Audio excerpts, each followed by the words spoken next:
السلام علیکم ورحمۃ اللہ وبرکاتہ۔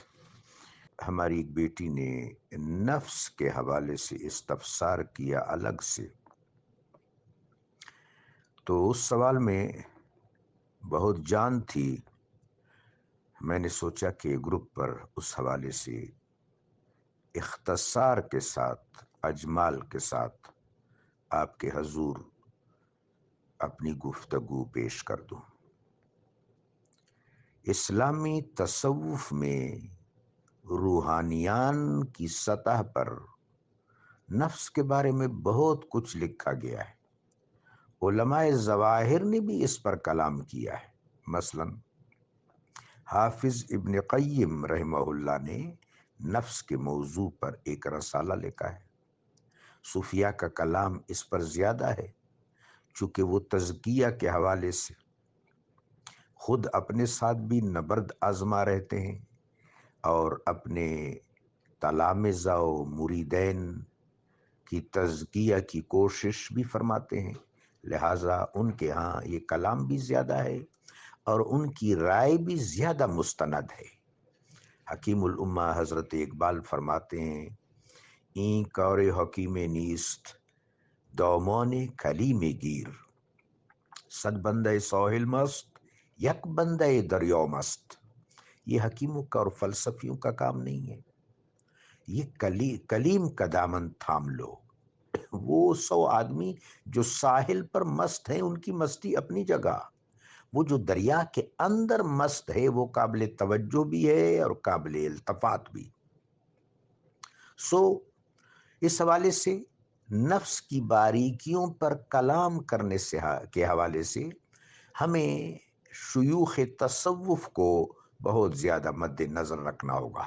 لہٰذا میری یہ جو گفتگو ہے یہ علماء ظواہر علیہم الرحمہ، ان پر بھی اللہ کی رحمتیں ہوں، ان کے رشحات فکر کی ضو میں نہیں ہے، یہ علماء سریت اور علماء تصوف، شیوخ تصوف کے رشحات فکر کی ضو میں ہے۔ نفس کہاں پر رو پذیر ہوتا ہے؟ جہاں نفس و عویدہ ہوتا ہے، وہ آغاز، وہ ابتدا کون سی ہے؟ اللہ تبارک و تعالی جل وعلا نے اعیان ثابتہ یعنی اپنی صفات کی وسعتوں، اپنی صفات کی صنعتوں، اپنی صفات کی برکتوں میں حضرت انسان سے محبت کی، پھر خدا کریم کی محبت سے وہ اللہ کے ارادے میں آیا، محبت سے ارادے میں شفٹ ہوا اور ٹرانسفر ہوا، پھر خدا کریم و جلیل نے ارادے سے اس کو ظہور میں رو پذیر کر دیا۔ کن تک کے جہان پر غور فرمائیو، کن تک کے جہانوں میں قطعاً کوئی شریک نہیں ہے، عالم ہاہوت میں کوئی شریک نہیں ہے، اللہ کی ذات کا جہان بے کراں، کوئی شریک نہیں۔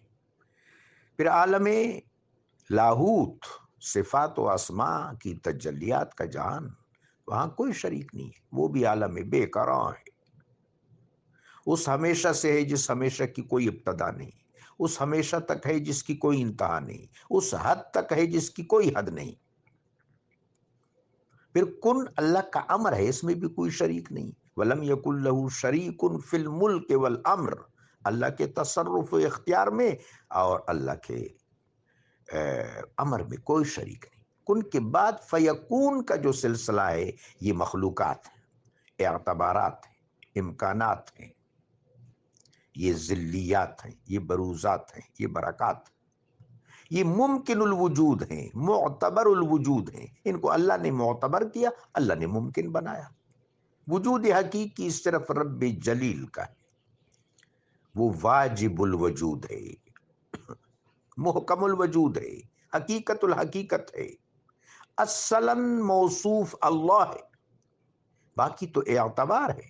سورج کو اللہ نے روشن کیا، آسمان کو اللہ نے ارتفاع دی، زمین کو اللہ نے سطحت اور ہریالی عطا فرمائی، یہ تو ساری چیزیں اعتبار ہیں۔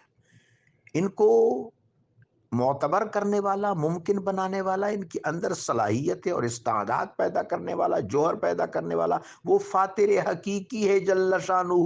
لہذا اصلاً موصوف صرف اللہ ہے، تعریف صرف اللہ کے لیے. الحمدللہ رب العالمین وَلَهُ الْحَمْدُ فِي الْأُولَى وَفِي الْآخِرَةِ وَلَهُ الْكِبْرِيَاءُ فِي السَّمَاوَاتِ وَالْأَرْضِ.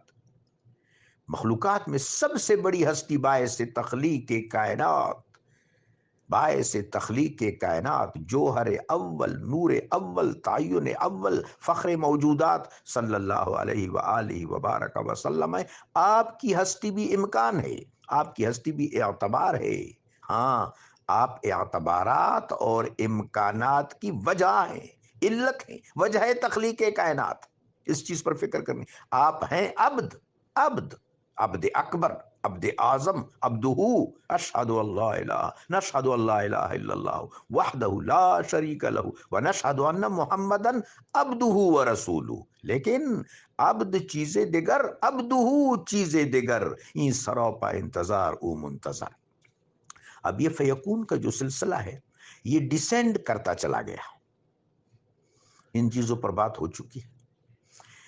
اب جس وقت عالم مثال سے اس فیکون کے تسلسل نے نیچے حبوط کیا عالم مثال سے، تو عالم رتق برپا ہوا. عالم رتق کا افتقاق ہوا. افتقاق کا ایک حصہ دخان جس سے آسمانوں کا نظام بنا، افتقاق کا دوسرا حصہ جو نیچے کی طرف آیا وہ خیال ہے، عالم خیال، عالم تصور. اب یہ محسوس جہان کا آغاز ہو گیا. خیال اور تصور محسوس ہیں، خیال اور تصور محسوس ہے، ہوا بھی محسوس ہے. سو یہ عالم محسوس جو یوں سمجھے ایوان بالا ہے عالم ناسوت کا، اور پھر عالم مشہود یہ ایوان زیری ہے عالم ناسوت کا. نفس عالم خیال سے شروع ہوتا ہے. لہذا نفس انسان کے وجود کے اندر بھی ہے اور باہر بھی ہے.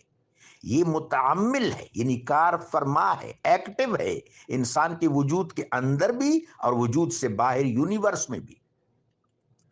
چنانچہ نفس بہت کار فرما لطیفہ ہے وجود انسانی کے اندر اور باہر بھی.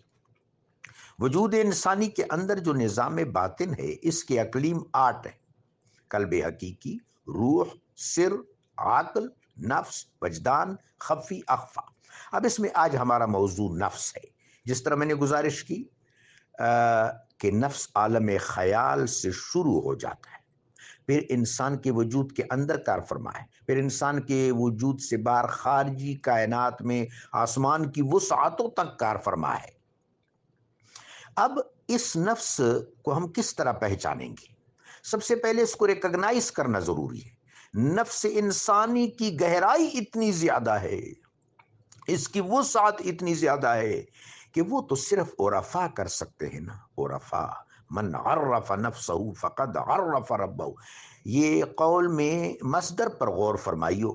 عرفہ یہ فعل کے وزن پر ہے، باب فعال سے. اس کا مطلب وہ چیز جو مسلسل ہوتی ہے، تکرار کے ساتھ ہوتی ہے. فعل نہیں ہے، فعل. عرفہ نہیں ہے، عرفہ. بار بار اس کی معرفت حاصل کرنا، تسلسل میں رہنا، تسلسل میں. تو جس وقت عارف باللہ کا مقام کوئی سالک پاتا ہے تو نفس سے کچھ روشناس ہو جاتا ہے. طالب علمانہ طور پر ہم بس اتنا سمجھ لیں کہ نفس کی 3 اطلاقات ہیں. اطلاق اول کہ نفس انسان کو بشری ضروریات اور احتیاجات کے بارے میں بتاتا ہے. سب سے پہلے یہ اس کا اطلاق کہ وہ بشر کو بتاتا ہے کہ یہ تیری بشری ضرورت ہے. کھانا تیری ضرورت ہے، ملبوس تیری ضرورت ہے، توسیع نسل تیری ضرورت ہے. اب یہاں پر ایک اور بہت بڑا چیلنج برپا ہے، درپیش ہے. وہ چیلنج کیا ہے؟ کہ انسان نہایت مشرف اور مہذب مخلوق ہے، مخدوم کائنات ہے، مقصد کائنات ہے. کائنات کی دیگر تمام مخلوقات خادم ہیں، یہ مخدوم ہے، یہ اللہ کا خلیفہ ہے. اب ضروریات کے سلسلہ میں یہ بے ہنگم نہیں ہے. ضروریات کے سلسلہ میں اس کے لیے سلیقہ ہے، اس کے لیے دستور ہے، اس کے لیے آئین ہے، اور وہ شریعت مطہرہ ہے. وہ شریعت مطہرہ جو اللہ خالق کے نفس نے انبیاء اور رسل علیہم الصلاۃ والسلام کے ذریعے عطا فرمایا ہے، ودیعت فرمایا ہے. سیدنا آدم صفی اللہ علیہ الصلاۃ والتحیۃ والسلام سے لے کر محبوب پاک صاحب الاولاق صلی اللہ علیہ وآلہ وبارک وسلم تک، یہ تمام انبیاء علیہم الصلاۃ والسلام اور ان شرائع کی جامعیت و خاتمیت و اکملیت میرے آقا و مولا علیہ الصلاۃ والسلام کے ہاں مستظہر ہے. یہ شریعت مطہرہ، شریعت بیضاء، اس نے یہاں نفس کی رہنمائی کرنی. اگر نفس اس کی رہنمائی میں ضروریات اور احتیاجات سے کار فرما رہے اور متعمل رہے تو پھر تو نفس نہیں بھٹکے گا، بس صورت دیگر بھٹک جائے گا. مثلا کھانے کی ضرورت ہے، شریعت اس کو حد میں رکھتی کہ کسب حلال کے ذریعے کھانا کھاؤ.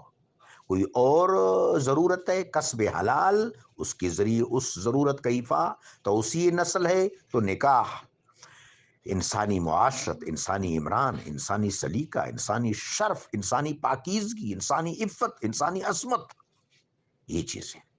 اب یہاں پر حدود و قیود ہیں نفس کے لیے، حدود و قیود، ان حدود و قیود میں رہنا پڑے گا، شرعی حدود و قیود میں. اگر شرعی حدود و قیود میں نفس متعمل رہے، ایکٹیو رہے، کار فرما رہے، تو اس صورت میں پھر وہ جو ضروریات پوری کرے گا وہ بھی ثواب ہے، وہ بھی اللہ کی منشا ہے، وہ بھی اللہ کی رضا ہے.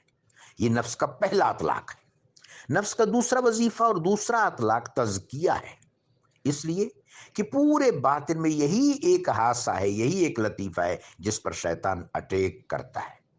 سب سے پہلے اس میں وسوسہ پیدا کرتا ہے.